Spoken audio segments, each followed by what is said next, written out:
जो हमारे पापा थे वो 7 भाई बहन थे टोटल, 2 बुआ थी और 5 भाई थे। जो रमेश भैया के जो पिताजी थे वो हमारे चाचा ताऊ में सबसे बड़े वाले थे।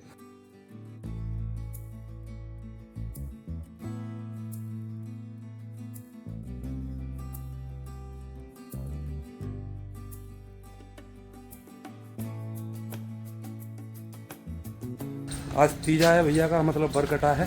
हमारे यहाँ पे बाल वगैरह बनते हैं, जिसको सारे बाल देने होते वो सारे देता है। मैंने भाई शेविंग करवाई है अपनी।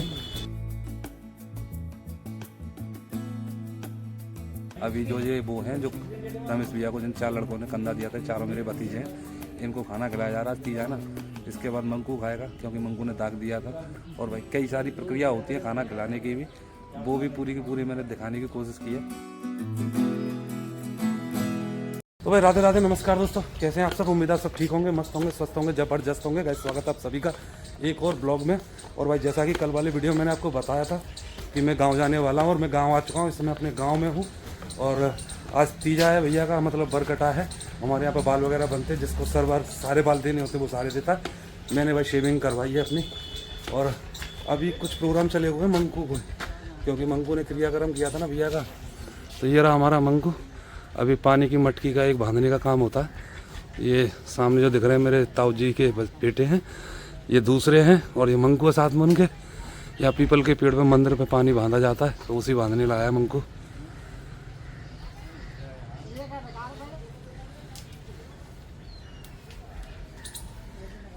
ऐसे ही निकलेगा धीरे धीरे वो।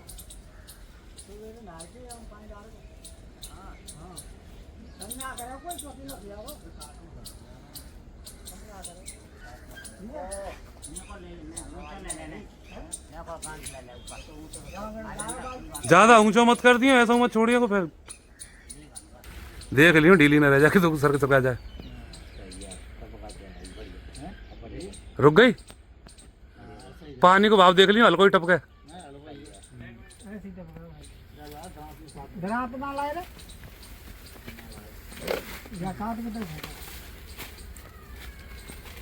हाथन तो खा लियो यार ना हो रहा वो पूरा मंदिर पे कोई तांचिया वगैरह या वो धरा पड़ा तो देख ला।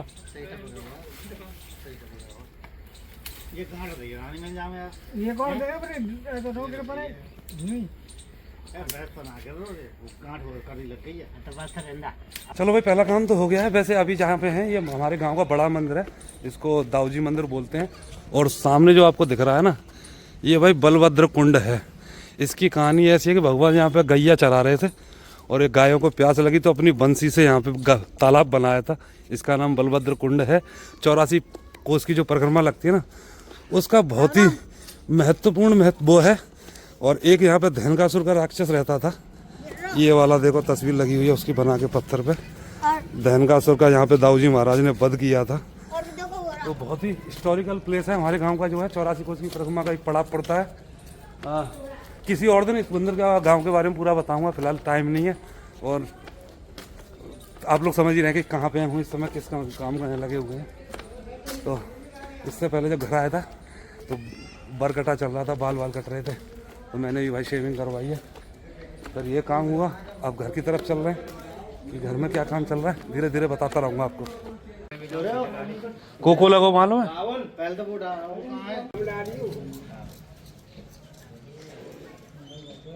देखो आई लगे तुम जा रहे हो, आ रहे हैं चलो जी आ रहे हैं।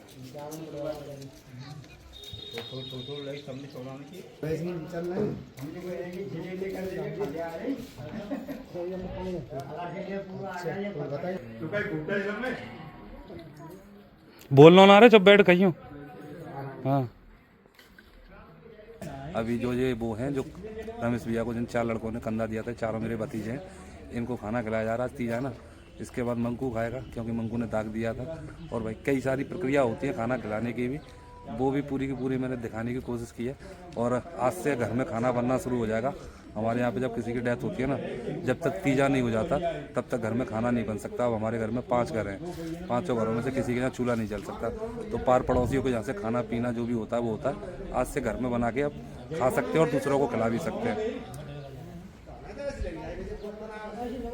वैसे ये मेरे गांव का घर है, ये ताऊओं का है, और जो जो खाली प्लॉट दिख रहा है ये हमारा है। पहले तो हम रहते थे, ठीक ठाक था, हम चले गए जब से भाई टूट फूट के बराबर हो गया। अब इसमें थोड़ा काम करवाएंगे। तो मेरे दोस्तों, गांव में जितना भी आज का हमारा काम था, जितना भी प्रोग्राम था, वो पूरा कर करा के हम घर पे आ चुके हैं। अभी मैं मथुरा में हूँ, और भाई जब तक मेरे ध्यान में था तब तक मेरे अंदर का यूट्यूबर जागा रहा था, और आप लोगों को टाइम टाइम पे सब कुछ बताता रहा था। वैसे आज का तीजा था, सुबह जब गया था तब भी मैंने बताया था। जब हम पहुंचे तो जब वहाँ पे बाल कटने का जो कार्यक्रम होता है वो चल रहा था। पहले तो सबके बाल कटे, जितने भी घर में परिवार में है।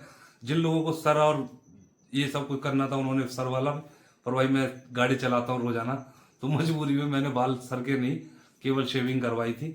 और वो प्रोग्राम खत्म करके फिर पानी वाला जो मटका लटकाते वो किया। उसके बाद घर आए, घर पे जो तीजे का खाना पीना होता है, आपने जो 4 लड़के देखे थे खाना खाते हुए, वो लोग वो हैं। हमारे यहाँ पे होता है कि जो कंधा देते हैं ना, उन चारों का खाना सबसे पहले होता है। तो सबसे पहले उनको खाना खिलाया, उसके बाद फिर मंगू को, जिसने दाग दिया था, मुखाग्नि को हमारे यहाँ दाग कहते हैं, तो मंगू ने दाग दिया था।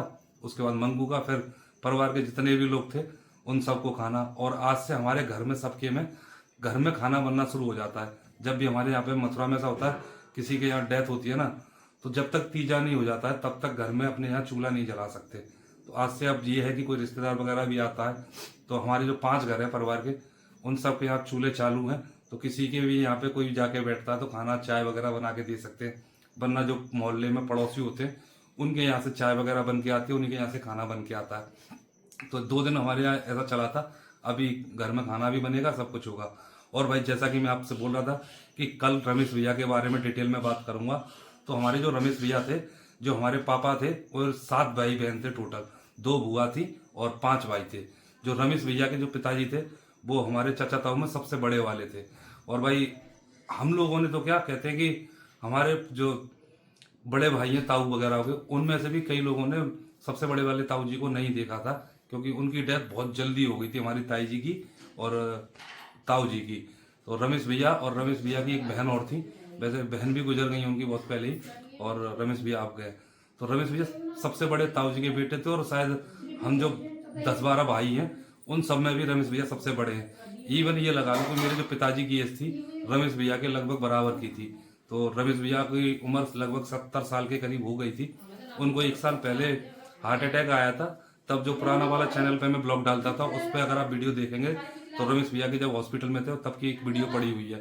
तो ये उसके बाद जब आगरा में भर्ती रहे थे 1 महीने के करीब, जब पहला अटैक पड़ा था इनको, फिर बीच में एक बार और पड़ा। और रमेश भैया को वैसे दारू वगैरह का कोई शौक नहीं था, एक बीड़ी पीने का था। तो डॉक्टर ने उनको बहुत स्ट्रिक्टली बोला था कि अगर बीड़ी पियेंगे तो किसी भी दवाई की जरूरत नहीं है, कोई भी डॉक्टर इलाज नहीं करेगा। पर रमेश भैया थोड़े से इस मामले में जिद्दी थे। कहते हैं ना किसी चीज की लत होती है तो आदमी मानता नहीं है। रमेश भैया को डॉक्टर को कहने के बावजूद भी उन्होंने बीड़ी नहीं छोड़ी।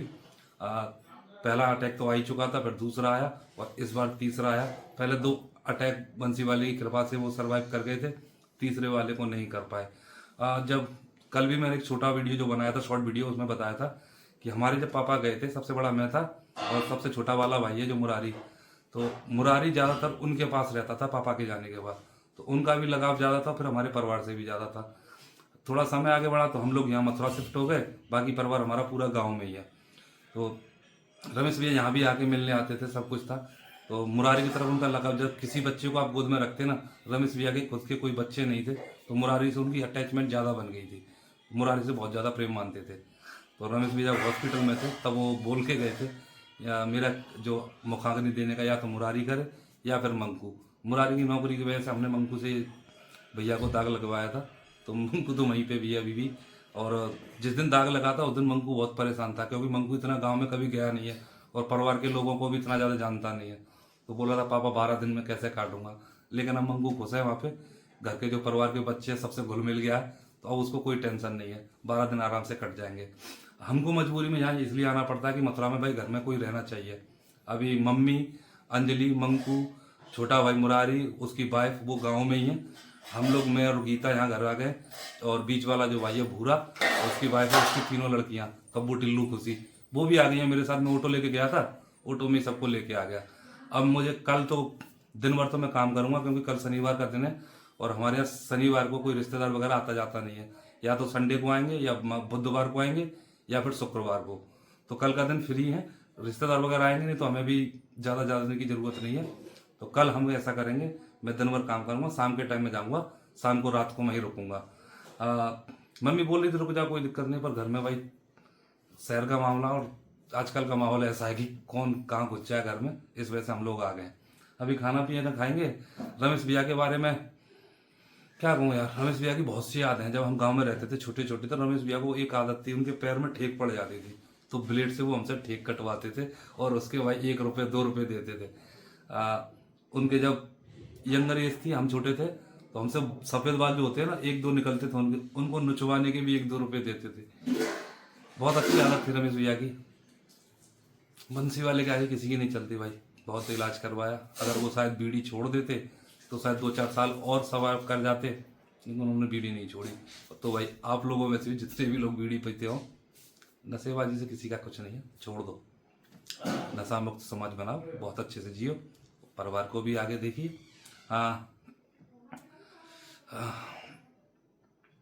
इतना ही है मेरे पास रमेश भैया के बारे में कहने के लिए। हमारे एक परिवार के अहम हिस्सा थे। गांव में से हमारा जितना भी परिवार है, सबसे ज़्यादा लगाव रमेश भैया का हमसे, और हमारा रमेश भैया से सबसे ज़्यादा था। बाकी पूरा परिवार लगाव है, लेकिन रमेश भैया से थोड़ा सा, परिवार में होता है ना किसी एक से स्पेशल अटैचमेंट रहती है, तो वैसी वाली थी। राधा रानी वाला श्री बंसी वाला अपने चरणों में स्थान दे। आप सभी के लिए वीडियो जल्दी मैं शुरू करूँगा और लगातार देने की कोशिश करूँगा। तब तक के लिए 1-2 दिन का अगर बीच में गैप आता है उसके लिए क्षमा कीजिएगा। आज के ब्लॉग को कर देते हैं एंड। आई होप गाइस आपको वीडियो अच्छी लगी होगी। अगर वीडियो अच्छी लगी तो प्लीज़ वीडियो को लाइक करना, चैनल को सब्सक्राइब करना, अपने इस भाई को सपोर्ट करना, प्लीज़ करना। चलिए मिलते हैं आपसे कल नेक्स्ट ब्लॉग में, तब तक के लिए राधे राधे, नमस्कार।